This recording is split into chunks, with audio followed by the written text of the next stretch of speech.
రాష్ట్రంలో గ్రామ పంచాయతీ ఎన్నికల నిర్వహణలో భాగంగా ప్రభుత్వం కోరిన డెడికేషన్ నివేదికను కమిషన్ ఇవాళ సర్కార్కు అందజేయనుంది. ఇప్పటికే ఆ కమిషన్ నివేదికను సిద్ధం చేసింది. అంతకుముందు గ్రామ పంచాయతీ ఎన్నికలను వెంటనే నిర్వహించాలని 50% రిజర్వేషన్లకు మించకుండా ముందుకు వెళ్లాలని మంత్రివర్గం తీర్మానించింది. ఇక ఈ క్రమంలోనే 50% రిజర్వేషన్లకు అనుగుణంగా డెడికేటెడ్ కమిషన్ నివేదిక ఇవ్వాలని కమిషన్ను ప్రభుత్వం కోరింది. దీంతో డెడికేటెడ్ కమిషన్ సర్పంచ్లు, వార్డు మెంబర్స్ రిజర్వేషన్లను లెక్కలను ఖరారు చేసింది. ఇక ఈ నివేదికను ఇవాళ కమిషన్ చైర్మన్ బూసాని వెంకటేశ్వర్ ప్రభుత్వానికి అందజేయనున్నారు.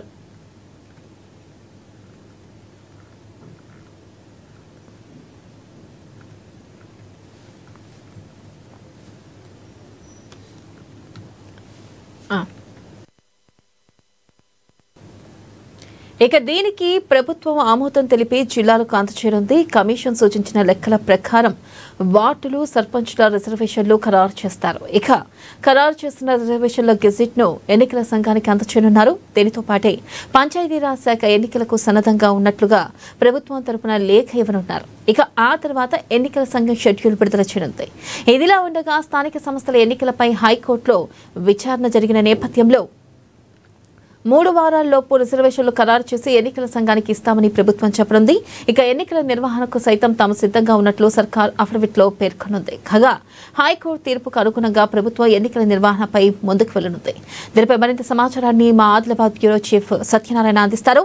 Satyanarayana, good afternoon.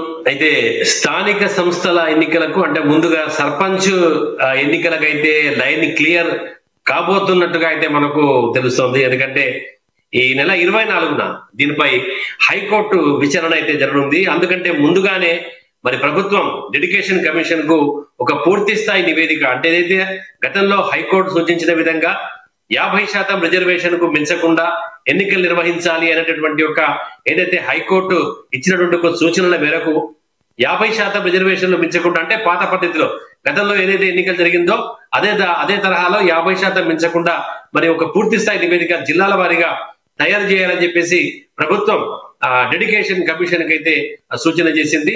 దీని ప్రకారంగానే డెడికేషన్ కమిషన్ పూర్తి స్థాయి నివేదికతో అంటే 50% రిజర్వేషన్లకు మించకుండా జిల్లాల వారీగా ఎక్కడెక్కడ పూర్తిగా ఒక నివేదిక అయితే తయారు చేసి ఇవాళ కమిషన్ చైర్మన్ వెంకటేశ్వరరావు ప్రభుత్వానికి అయితే ఆ నివేదిక ఈ సాయంత్రం వరకు అందించేటటువంటి ఒక అవకాశం ఉన్నట్టుగా కూడా మనకు తెలుస్తుంది.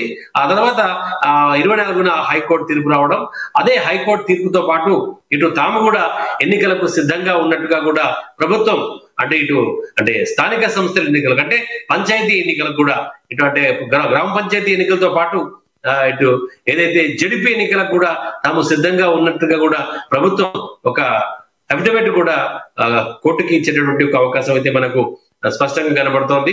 అంటే ఓవరాల్ గా ఈ తర్వాత ఏదైతే కమిషన్ నివేదిక ఇస్తుందో ఆ ఇచ్చినటువంటి ఒక నివేదికను ప్రభుత్వం ఆమోదం తెలిపి ఆ తర్వాత అది జిల్లాల వారిగా పంపించి అది ఆ కోర్టుకు అందజేయడం, ఆ తర్వాత ఎన్నికల కమిషన్ ఆ యొక్క నివేదికను చూసిన తర్వాత ఆ యొక్క ఎన్నికల యొక్క ఏదైతే నోటిఫికేషన్ ఉంటుందో నోటిఫికేషన్ జారీ చేసేటువంటి ఒక అవకాశం, ఆ తర్వాత ఎన్నికల ప్రక్రియ ఇదంతా కూడా పూర్తి కావడానికి దాదాపుగా కొన్ని వారాల సమయం పట్టేటటువంటి ఒక అవకాశం అయితే ఉంటుంది.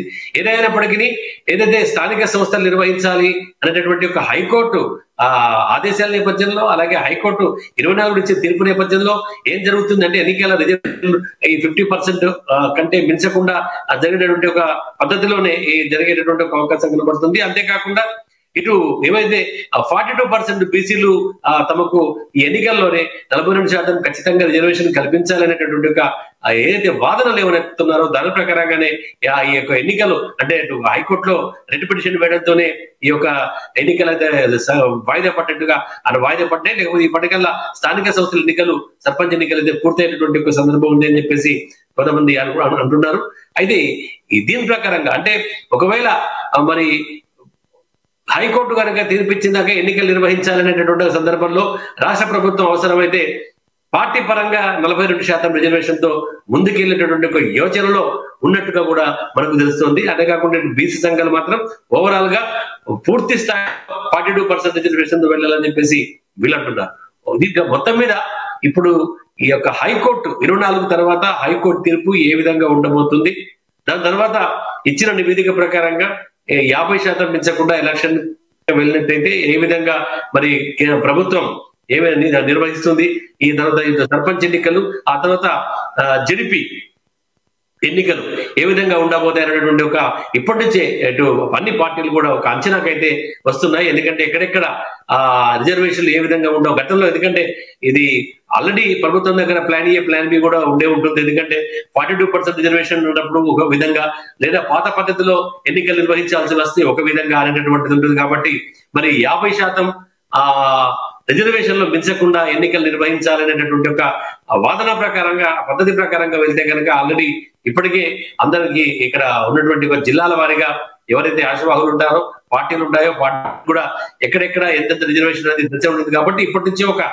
ఆసక్తి మాత్రం మళ్ళీ తిరిగి, ఎందుకంటే గతంలో ఒక స్తబ్దుగా ఉండిపోయింది, కానీ తిరిగి మళ్ళా ఇటు హైకోర్టు తీర్పు, ఆ తర్వాత ప్రభుత్వం ఎన్నికలకు నిర్వహించాలనేటటువంటి ఒక ఆలోచనతో ఉండడం, ఆ తర్వాత ముందస్తుగా ఇటు నివేదికలు కోరడం, ఇవన్నీ కూడా చూస్తే కూడా ఖచ్చితంగా మరికొద్ది వారాల్లోగే ఈ యొక్క ఎన్నికల నోటిఫికేషన్ వెలువడనుందనేటువంటి ఒక ఊహాగానాలు, అలాగే ఆసక్తి కూడా ఇక్కడ ఒక అన్ని పార్టీల్లో కూడా రావడం జరుగుతుంది. దాని తర్వాత దానికి అనుగుణంగానే ఆ యొక్క ఎన్నికలకు సంబంధించినటువంటి ఒక కసరత్తు కూడా ఆ పార్టీలు సిద్ధం చేసుకున్నటువంటి యోచనలో ఉన్నాయి. వెన్నెల.